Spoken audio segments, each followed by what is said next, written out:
तो स्वागत है दोस्तों आपका हमारे YouTube चैनल में। दोस्तों आज की घटना की शुरुआत उत्तर प्रदेश के मेरठ जिले से होती है। मेरठ जिले में ये गांव पड़ता है और उसी गांव में रहने वाली मधु देवी जो कि एक विधवा महिला होती है, दिखने में काफी खूबसूरत महिला भी होती है। मधु के पति की 3 साल पहले लंबी बीमारी की वजह से मौत हो जाती है, जिसकी वजह से घर की सारी जिम्मेदारी मधु के कंधे पर आ जाती है। मधु के पति के पास अपनी 12 एकड़ जमीन होती है और उस 12 एकड़ जमीन में मधु अब अपनी खेती किसानी का काम खुद करने लग जाती है। मधु खेती किसानी का काम करके अच्छे खासे पैसे भी कमा लिया करती थी। मधु के परिवार में इसकी 2 बेटियां होती है, जिनमें बड़ी बेटी का नाम साक्षी होता है और छोटी बेटी का नाम रजनी होता है। साक्षी हर रोज सुबह के 8 बजे के आसपास कॉलेज में चली जाया करती थी और शाम के 4 बजे के आसपास वो अपने घर पर आ जाया करती थी, जबकि दूसरी तरफ बेटी रजनी भी सुबह के समय में अपने स्कूल में जाती थी और दोपहर के समय में अपने घर पर आ जाती थी। दोनों बेटियां भी काफी मेहनती थी और मधु भी काफी मेहनती थी। मधु ने अपने पूरे परिवार की जिम्मेदारी अपने कंधों पर उठा ली थी, लेकिन मधु की दोनों बेटियां साक्षी और रजनी मधु को अक्सर एक ही बात कहती थी कि माँ खेती किसानी का काम करना छोड़ दो, क्योंकि खेती किसानी का काम तुम्हें शोभा नहीं देता है। लेकिन माँ मधु देवी अपनी दोनों जवान बेटियों से कहने लगती है कि बेटी, मैं अपनी खेत में ही खेती किसानी का काम करती हूँ, मैं किसी दूसरे के खेत में कोई ऐसा काम करने के लिए नहीं जाती हूँ। और इस तरह से मधु देवी अपनी दोनों बेटियों को चुप करा दिया करती थी। लेकिन थोड़ा सा वक्त गुजर जाने के बाद मधु अब इस बात को सोचने लग जाती है कि उसकी दोनों ही बेटियां बड़ी हो चुकी है और आगे भविष्य में चलकर उनकी शादी में रुकावट पैदा हो सकती है। अगर मैं ये खेती लगातार करती रहूंगी तो फिर कोई भी लड़का मुझे अपनी बेटियों के लिए नहीं मिलने वाला है। इस तरह से जैसे ये ख्याल इस महिला के मन में आने लग जाते हैं तो ये महिला मधु देवी सोचने लगती है कि मुझे अब कोई दूसरा काम धंधा कर लेना चाहिए। इस तरीके से अब शाम का वक्त होता है। शाम के 5 बजे के आसपास दोनों बेटियां घर में बैठी हुई थी और इसके बाद मधु अपनी बड़ी बेटी साक्षी से कहने लगती है कि बेटी, मैं कोई दूसरा काम करना चाहती हूँ, मैं अब खेती किसानी का काम छोड़ना चाहती हूँ। साक्षी कहने लगती है कि माँ, गांव के अंदर कोई भी कपड़े की दुकान नहीं है, तो तुम ऐसा करो कि कोई कपड़े का ही दुकान खोल लो, तुम्हारी दुकान जो है वो अच्छी खासी चल सकती है। लेकिन खेती का किसानी का काम भी मत छोड़ो, इसका काम करने के लिए कोई अच्छा सा एक नौकर रख लेते हैं। ये बात माँ मधु को काफी ज्यादा पसंद आ जाती है। मधु अपनी बेटियों से कहने लगती है कि ठीक है, फिर मैं पहले किसी नौकर की ही तलाश कर लेती हूँ और फिर इसके बाद मैं अपनी दुकान भी खोलूंगी। और इस तरह से अब जैसे ही अगला दिन यानी कि 5 दिसंबर 2025 के दिन आता है तो सुबह के करीब 8 बजे के आसपास बेटी रजनी जो होती है वो स्कूल पढ़ने के लिए चली जाती है। दूसरी तरफ जो बड़ी बेटी साक्षी होती है वो भी अपने कॉलेज में पढ़ाई करने के लिए चली जाती है। जैसे ही सुबह के करीब 10 बजे के आसपास का वक्त होता है तो मधु अपने घर में अकेली बैठी होती है। उसी समय इस गली के अंदर एक सब्जी बेचने वाला लड़का आ जाता है। वो अपनी सब्जियां बेच रहा होता है और जैसे ही मधु को ये आवाज सुनाई देती है तो मधु भी तुरंत घर से बाहर निकल आती है, उस सब्जी बेचने वाले लड़के के पास चली जाती है और फिर उसकी तरफ वो देखना शुरू कर देती है। वो सब्जी बेचने वाले लड़के का नाम अनिल था। अनिल जो कि 24 वर्षीय नौजवान लड़का था। अब जैसे ये महिला उस नौजवान लड़के को देखती है तो फिर मधु की जो नजरें होती है वो उस लड़के पर ही जाकर के टिक जाती है। मधु उस लड़के अनिल को देखकर, उसके हष्ट पुष्ट बलवान शरीर को देखकर उसकी तरफ आकर्षित होना शुरू हो जाती है। मधु सोचने लग जाती है कि ये लड़का अगर मेरे घर में यानी कि अगर मेरे खेत में अगर ये काम करना शुरू कर देगा तो फिर इससे मेरे घर का काम जो है वो बहुत अच्छे तरीके से चल सकता है। ये मेरी खेती का काम भी संभाल लिया करेगा और साथ में मुझे भी संभाल लिया करेगा। जब ऐसे ऐसे विचार इस महिला के मन में आने लग जाते हैं तो मधु जो है वो उस अनिल सब्जी बेचने वाले लड़के से कहने लगती है कि अनिल, तुम जो है महीने में कितने पैसे कमा लेते हो? अनिल जो है वो थोड़ी देर सोचने के बाद कहता है कि मैडम, मैं 12 से 13 हजार रुपए सब्जी बेच करके महीने में कमा लेता हूँ।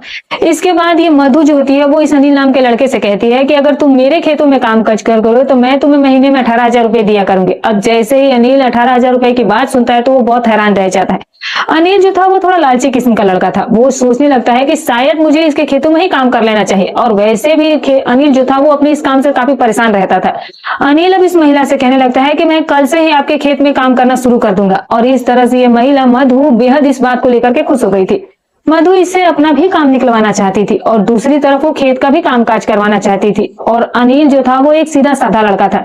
वो हाँ करने के बाद अपने घर पर वापस चला जाता है। अब जैसे ही शाम का वक्त होता है तो मधु की दोनों बेटियां भी घर पर आ जाती हैं और फिर इसके बाद मधु अपनी बेटियों से कहने लगती है कि बेटी, नौकर जो है वो मुझे मिल चुका है और वो कल से ही हमारे घर काम करने के लिए आने वाला है। जो मधु की बड़ी बेटी साक्षी होती है, जैसे वो नौकर की बात सुनती है तो साक्षी की खुशी का कोई ठिकाना नहीं रह जाता है। साक्षी का भी चरित्र जो था वो कुछ ठीक नहीं था। साक्षी भी अपने मन में कुछ न कुछ प्लान बनाना शुरू कर देती है। इस तरह से पूरी रात गुजर जाती है और जैसे ही अगला दिन आता है तो सुबह के करीब 8 बजे के आसपास बड़ी बेटी साक्षी अपने कॉलेज में चली जाती है और फिर इसके बाद जो छोटी बेटी रजनी होती है वो अपनी स्कूल में पढ़ाई करने के लिए चली जाती है और फिर इसके बाद वो लड़का अनिल यानी कि मधु के घर पर आता है और फिर मधु जो है वो उस लड़के को खेत में लेकर जाती है, उसे सारा काम समझा देती है और इस तरह से वो लड़का अनिल इसके खेत में काम काज करना शुरू कर देता है। लगभग 7 दिनों का वक्त गुजर जाता है और एक तारीख आ जाती है 12 दिसंबर 2025 का दिन। सुबह के करीब 10 बजे के आसपास का वक्त होता है। मधु की दोनों बेटियां अपनी अपनी पढ़ाई करने के लिए अपने स्कूल और कॉलेज में जा चुकी थी। इसी बात को लेकर के मधु जो है मौका देख करके इस अनिल लड़के से नौकर से कहने लगती है कि अनिल, आज मैं भी तुम्हारे साथ खेत में चलने वाली हूँ। लेकिन अनिल इसका इरादा नहीं समझ पाया था।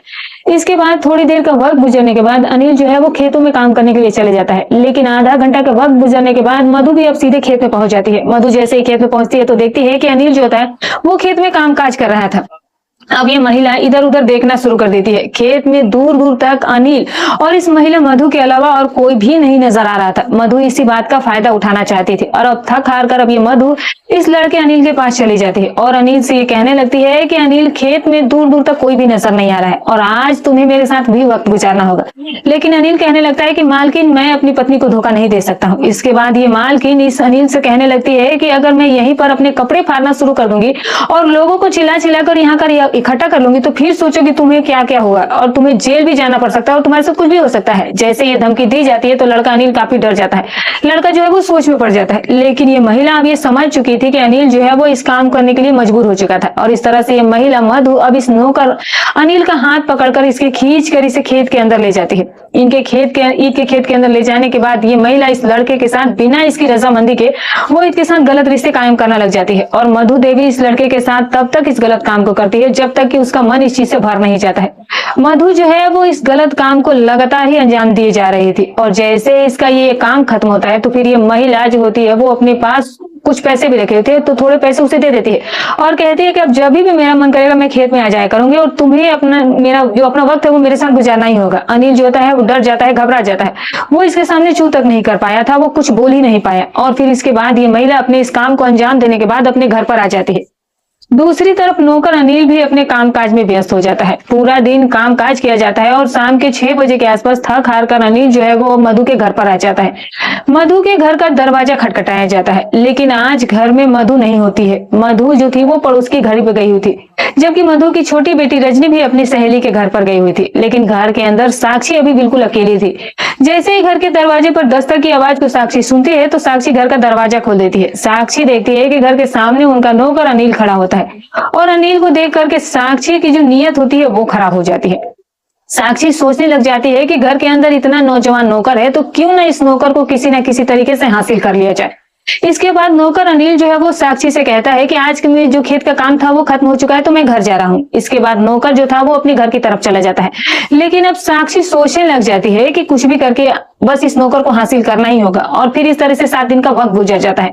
एक तारीख आ जाती है 19 दिसंबर 2025 का दिन। सुबह के करीब 7 बजे के आसपास का वक्त रहता है। मधु देवी की माँ कल्याणी देवी मधु के पास फोन करती है। मधु से वो कहती है कि बेटी, मेरी तबीयत जो है वो खराब रहती है तो तुम 2 दिन के लिए मेरे घर पर आ जाओ। मधु जैसे ही अपनी माँ की बात सुनती है तो फिर वो फोन को कट करती है और फिर इसके बाद मधु जो है वो अपनी दोनों बेटियों से कहने लगती है कि बेटी, मुझे अपनी माँ के घर पर फिलहाल जाना पड़ेगा क्योंकि तुम्हारी नानी जो है वो काफी ज्यादा बीमार है तो 2 दिनों के लिए मुझे वहां जाना ही पड़ेगा। तो तुम दोनों में से एक अगर कोई मेरे साथ चलना चाहती हो तो तैयार हो जाओ।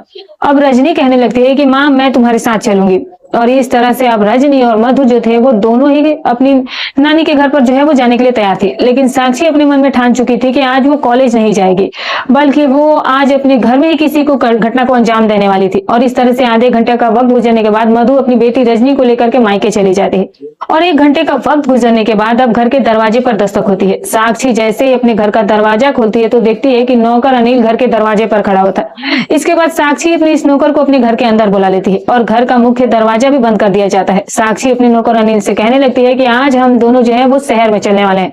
एक होटल में जाने के बाद हम दोनों वहां पर वक्त गुजारेंगे। लेकिन यहाँ पर अनिल नौकर साफ साफ मुकर जाता है और कहने लगता है कि मालकिन की गैर हाजिरी में तुम मुझसे ये गलत काम करवाना चाहती हो लेकिन मैं ये काम करने वाला नहीं हूँ।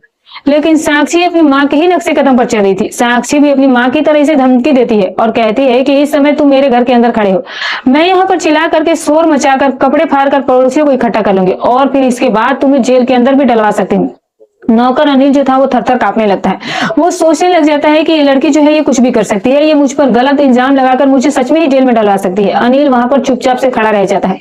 साक्षी अब इसकी सारी बातों को समझ गई थी और इस तरह से अब साक्षी इससे कहने लगती है कि जल्दी से तैयार होकर के गांव के बस अड्डे पर मिलो और मैं वहीं पर तुम्हारा इंतजार कर रही हूँ। अनिल जो है वो घर पर जाता है, कपड़े चेंज करता है और कपड़े चेंज करने के बाद ये गांव के बस अड्डे पर आ जाता है जहां पर साक्षी उसका पहले से ही इंतजार कर रही थी। इसके बाद साक्षी अपने इस नौकर अनिल को एक ऑटो रिक्शा में बैठाती है और फिर दोनों जो है वो शहर की तरफ चल पड़ते हैं। कुछ घंटों का वक्त गुजरने के बाद ये शहर में भी पहुंच जाते हैं। इसके बाद ये लड़की साक्षी किसी होटल की तलाश करना शुरू करती है और जैसे अब इसे होटल मिल जाता है तो लड़की साक्षी जो है वो उस होटल में जाती है। होटल के मालिक से मिलती है, कई गुना ज्यादा पैसे देकर के एक कमरा वहां पर लिया जाता है। जैसे ही साक्षी को कमरा मिलता है तो अनिल नौकर को लेकर वो उस कमरे के अंदर चली जाती है और फिर इसके बाद कमरे का दरवाजा बंद कर लिया जाता है और इस तरह से नौकर अनिल की बिना रजामंदी की ये लड़की साक्षी इसके साथ गलत रिश्ते कायम करना शुरू कर देती है। और साक्षी इस गलत काम को तब तक करती है जब तक कि इसकी मन की पूरी इच्छाएं जो है वो पूरी नहीं हो जाती। और जैसे ही इसके मन की सारी इच्छा पूरी हो जाती है तो फिर ये लड़की साक्षी इससे कहने लगती है कि मैं तुम्हें हर महीने कुछ ज्यादा पैसे दिया करूंगी, लेकिन जब भी मैं तुम्हें होटल में लेकर आऊंगी तो तुम्हें आना पड़ेगा। और इस तरह से साक्षी अपने कुछ पर्स से पैसे निकालती है और अपने नौकर अनिल को दे देती है। जैसे ही दोनों का ये काम खत्म होता है तो साक्षी और अनिल नौकर जो थे वो दोनों इस होटल से बाहर निकलते हैं और फिर से एक ऑटो रिक्शा पकड़ी जाती है और फिर गांव में पहुंचा जाता है। गांव में पहुंचने के बाद अनिल इसके खेत में कामकाज करने के लिए चला जाता है और लड़की अपने घर पर आ जाती है। आखिरकार शाम हो जाती है और शाम के करीब 7 बजे के आसपास साक्षी अब अपने गांव की ही एक सहेली सालू के पास फोन करती है। सालू को फोन पर यह कहा जाता है कि आज रात तुम मेरे घर पर आ जाना, मैं तुम्हें कोई बहुत अच्छा गिफ्ट देना चाहती हूँ। सालू भी एक ऐसी लड़की होती है जो कि इसी की तरह होती है। सालू जो है वो उस गिफ्ट की बात सुनकर के बेहद ज्यादा खुश हो गई थी। और फिर जैसे ही रात के करीब 8:30 बजे के आसपास का वक्त होता है तो ये लड़की साक्षी अपने नौकर अनिल के पास फोन कॉल करती है। अनिल से कहती है कि आज रात करीब 10 बजे के आसपास तुम्हें मेरे घर पर आना पड़ेगा और अगर तुम नहीं आए तो फिर तुम जेल जाने के लिए तैयार रहना।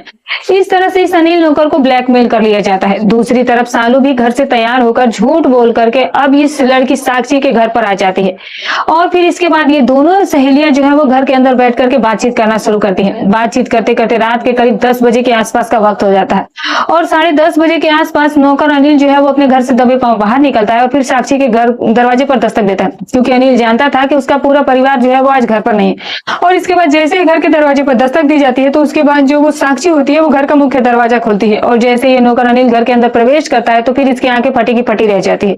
अनिल नौकर देखता है कि साक्षी जो है वो घर में अकेली नहीं थी बल्कि उसकी एक सहेली सालू भी उसके साथ ही थी और इस तरह से ये लड़की साक्षी अपने घर का मुख्य दरवाजा बंद कर लेती है और फिर अपने इस नौकर को लेकर ये दोनों लड़कियां जो है वो कमरे के अंदर चली जाती हैं और बिना नौकर की रजामंदी के फिर से 2 लड़कियां जो है वो इसके साथ गलत काम करना शुरू कर देती हैं। सालू और साक्षी इसके साथ तब तक उस काम को करती है जब तक कि दोनों का मन नहीं भर जाता है और फिर जैसे इन दोनों का ये काम खत्म हो जाता है तो ये दोनों सहेलियां इसे कुछ पैसे भी देती हैं और पैसे देने के बाद इस अनिल को वो अपने घर से बाहर निकाल देती है और इस तरह से फिर सालू अब इसके साथ पूरी रात घर में ही रहती है। जैसे ही सुबह होती है तो सालू अपने घर पर चली जाती है और फिर ये लड़की साक्षी अपने कॉलेज के लिए चली जाती है और इस तरह से 2 दिनों का वक्त गुजर जाता है। मधु अपनी छोटी बेटी रजनी को अपने मायके से लेकर के अब घर पर आ गई थी और इसके बाद मधु जो थी वो अपने कामकाज में फिर से व्यस्त हो जाती है। लगभग 7-8 दिनों का वक्त गुजर जाता है और फिर एक तारीख आ जाती है 26 दिसंबर 2025 का दिन।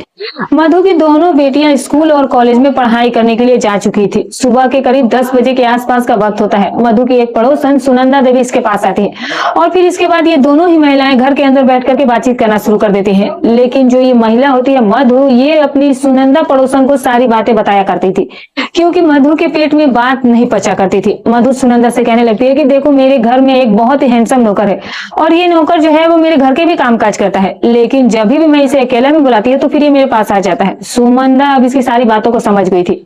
सुनंदा कहने लगती है कि तू तो जानती है कि मेरा पति विदेश में रहता है और मैं घर में बिल्कुल अकेली रहती हूँ, लेकिन मेरी सास जो मुझ पर बाज की तरह नजर रखती है। आज किसी न किसी तरीके से रात के समय तो अपने इस नौकर को बुला ले, लेकिन मधु वहां पर साफ साफ मना कर देती है। मधु कहने लगती है कि रात को मैं घर पर तो बिल्कुल नहीं बुला सकती हूँ क्योंकि मेरी दोनों बेटियां घर पर रात के समय में रहती हैं। अगर तुम कहोगी तो मैं इसी वक्त उसको घर पर बुला सकती हूँ पर रात में नहीं। और इस तरह से करीब 12:30 बजे के आसपास अब जो महिला मधु होती है वो अपनी नौकर के पास फोन कॉल करती है। नौकर से कहा जाता है कि इसी समय तुम हमारे घर पर पहुंच जाओ। अनिल जो है वो मजबूर था और फिर अनिल इसके बाद खेत से चलता है और इस महिला मधु देवी के घर पर आ जाता है। मधु देवी के घर का दरवाजा खटखटाया जाता है। मधु जैसे ही घर का दरवाजा खोलती है तो फिर इसके बाद इस नौकर अनिल की आंखें फटी की फटी रह जाती है। अनिल नौकर देखता है कि घर में मधु अकेली नहीं थी, बल्कि उसकी एक पड़ोसन उसकी सुनंदा देवी भी साथ में थी। और उसे देखने के बाद अनिल जो था वो काफी डर गया था। अनिल सोचने लग जाता है कि ये महिला आज इस महिला के साथ भी वही काम करवाने वाली है, और दरअसल होने वाला भी यही था। इसके बाद मधु अपने इस नौकर अनिल से कहती है कि चलो कमरे के अंदर चलते हैं। घर का मुख्य दरवाजा फिर से बंद कर लिया जाता है और फिर इसके बाद मधु और सुनंदा ये दोनों ही इस लड़के अनिल को लेकर के कमरे के अंदर चली जाती है। इसके बाद मधु और सुनंदा अपने इस नौकर अनिल के साथ गलत रिश्ते कायम करना शुरू कर देती है। अब जैसे ही 10 मिनट का वक्त गुजर जाता है तो उसी समय मधु के घर के दरवाजे पर फिर से दस्तक होती है, और फिर जैसे ही मधु को ये दस्तक की आवाज सुनाई देती है तो मधु जो है वो अपने घर का दरवाजा खोलती है। मधु देखती है कि उसके सामने उसकी छोटी बेटी रजनी खड़ी हुई थी। रजनी जो थी वो रो रही थी। रजनी काफी ज्यादा परेशान थी। मधु अपनी बेटी रजनी से कहने लगती है कि ऐसे क्या बात हो गई, तुम स्कूल से इतनी जल्दी कैसे आ गई। तभी रजनी बताती है कि मेरी तबीयत बहुत ज्यादा खराब लग रही है और जिसकी वजह से मुझे स्कूल में चक्कर आ गया और इसी वजह से तो मैं घर आ गई हूँ। और इस तरह से अब छोटी बेटी जो रजनी होती है वो घर के अंदर प्रवेश कर जाती है। रजनी जैसे ही कमरे के अंदर जाती है तो कमरे का नजारा ही कुछ और था। रजनी देखती है कि सुनंदा और उनका नौकर अनिल जो थे वो आपत्तिजनक स्थिति में लेटे हुए थे, और इन दोनों को आपत्तिजनक स्थिति में लेटे हुए देखकर रजनी की आंखें फटी की फटी रह जाती है। लेकिन रजनी ना तो अपने नौकर अनिल को कुछ कहती है और ना ही सुनंदा देवी से कुछ कहती है। लेकिन लड़की रजनी जो होती है वो सारी बातें समझ चुकी थी। रजनी सोचने लगती है कि हमारे पीठ के पीछे हमारी माँ जो है वो हमारे ही घर के नौकर के साथ गलत काम कर रही है। लेकिन रजनी नहीं जानती थी कि नौकर जो है अनिल जो है उस लड़के का इसमें कोई दोष नहीं था। और इस तरह से रजनी अब अपने मन में ठान चुकी थी कि कोई ना कोई घटनाक्रम को अंजाम देना ही होगा, ये आदत छुड़ानी होगी। आज के समय में तो रजनी चुपचाप खड़ी रह जाती है, अपनी माँ से भी कुछ नहीं कहती है। थोड़ी देर के बाद अनिल नौकर और सुनंदा ये दोनों इस घर से बाहर निकल करके अपने अपने घर पर चले जाते हैं या काम पर चले जाते हैं। जैसे अब 2-3 दिन का वक्त गुजर जाता है तो फिर जो लड़की रजनी होती है वो अपने घर पर बैठी हुई थी। उसी समय साक्षी की जो सहेली सालू होती है वो घर पर आ जाती है। सालू रजनी से कहने लगती है कि चलो मुझे कहीं पर बहुत जरूरी काम पर जाना है तो तुम मेरे साथ चलो। रजनी अब सालू के साथ चल पड़ती है, लेकिन बीच रास्ते में सालू रजनी को बताती है कि रजनी तुम्हारे घर के अंदर बहुत ही हैंडसम नौकर रहता है और वो नौकर जो है वो बहुत दिखने में वाकई में स्मार्ट है। लेकिन रजनी कहने लगती है कि फिर भी वो हमारा नौकर है तो तुम्हें वो अच्छा क्यों लग रहा है। इसके बाद जो सालू होती है वो अपनी पूरी कहानी जो है वो इस लड़की रजनी को बता देती है। सालू बताती है कि एक दिन मैं और तुम्हारी जो बड़ी बहन साक्षी है वो इसको लेकर के खेत में भी गए थे और होटल में भी लेकर के गए थे। रजनी जैसे ही सालू की बातों को सुनती है तो वो गुस्से से आग बबूला हो जाती है। रजनी इसकी बातों पर यकीन नहीं करती है। रजनी कहने लगती है कि तुम झूठ बोल रही हो, मेरी जो बहन साक्षी है वो बिल्कुल भी ऐसा नहीं कुछ करती है। लेकिन सालू जो थी वो अपनी पूरी कहानी को इसके सामने बयां कर चुकी थी और इस तरह से रजनी को अब यकीन हो चुका था। अब रजनी जो थी वो सोचने लग जाती है कि उसकी माँ भी उसके नौकर के साथ गलत रास्ते पर चल पड़ी है और दूसरी तरफ जो उसकी बड़ी बहन साक्षी है वो भी गलत रास्ते पर चल पड़ी है। माँ बेटी दोनों ही गलत रास्ते पर चलते हुए ये नहीं सोच रही हैं कि आने वाले भविष्य में उनके साथ उनका क्या भविष्य बनेगा। जब ऐसे ऐसे बात विचार रजनी के मन में आने लगते हैं तो रजनी अब किसी बहुत बड़े घटनाक्रम को अंजाम देने के बारे में सोचने लग जाती है। और इस तरह से एक तारीख आ जाती है 2 जनवरी 2025 का दिन। रात के करीब 8 बजे के आसपास का वक्त रहा होगा। मधु अपनी दोनों बेटियों के लिए खाना तैयार करती है और अपने लिए भी खाना तैयार करती है। मधु और उसकी दोनों बेटियां बैठ करके खाना खाती है और खाना खाने के बाद अब जो मधु होती है वो अपने कमरे में जाकर के लेट जाती है, जबकि साक्षी और साथ में साक्षी की छोटी बहन रजनी ये दोनों एक ही कमरे में लेट जाती है। लेकिन रजनी साक्षी से पूछने लगती है कि साक्षी तुम हमारे ही नौकर के साथ गलत काम क्यों कर रही हो। लेकिन साक्षी वहां पर अपनी छोटी बहन रजनी को समझाते हुए कहने लगती है कि देखो हमारे घर में सिर्फ एक ही नौकर है, अगर तुम भी उसके साथ वक्त गुजारना चाहती हो तो मुझे बताओ। जैसे ही रजनी अपनी बड़ी बहन साक्षी की इन बातों को सुनती है तो वो गुस्से से पागल हो जाती है। रजनी कहने लगती है कि तुमसे तो बात ही करना बेकार है। और फिर इसके बाद आधे घंटे का वक्त गुजर जाने के बाद जो रजनी होती है वो अपनी मन में ये ठान चुकी थी कि आज तो इन दोनों माँ बेटियों का काम तमाम करना पड़ेगा। रात के करीब 11:30 बजे के आसपास रजनी देखती है कि उसकी बहन साक्षी जो है वो गहरी नींद में सो चुकी थी। उसकी माँ मधु देवी भी गहरी नींद में सो चुकी थी। और फिर इसके बाद रजनी अपनी एक रसोई में जाती है, सब्जी काटने के चाकू वहां से उठा लेती है और चाकू उठाने के बाद वो अपनी माँ मधु के कमरे में जाती है। मधु के कमरे में जाने के बाद वो सबसे पहले अपनी माँ का गला जो है वो चाकू के साथ अलग कर देती है, गला काट देती है। और अब जैसे ही उसकी माँ के साथ ये किया जाता है तो उसकी माँ के मुंह से चीख तक नहीं निकल पाती है। और फिर रजनी इस घटनाक्रम को अंजाम देने के बाद अपनी बहन साक्षी के कमरे में जाती है। साक्षी के कमरे में जाने के बाद अब अपनी बहन साक्षी का भी गला जो है वो चाकू से ही काट देती है। और इस पूरे घटनाक्रम को अंजाम देने के बाद लड़की रात के करीब 2-2:30 बजे के आसपास सीधे नजदीकी पुलिस स्टेशन में पहुंच जाती है और जैसे ही लड़की पुलिस स्टेशन पहुंचती है तो पुलिस दरोगा से मिलती है और दीपक कुमार पुलिस दरोगा को वो सारी कहानी बयां करती है।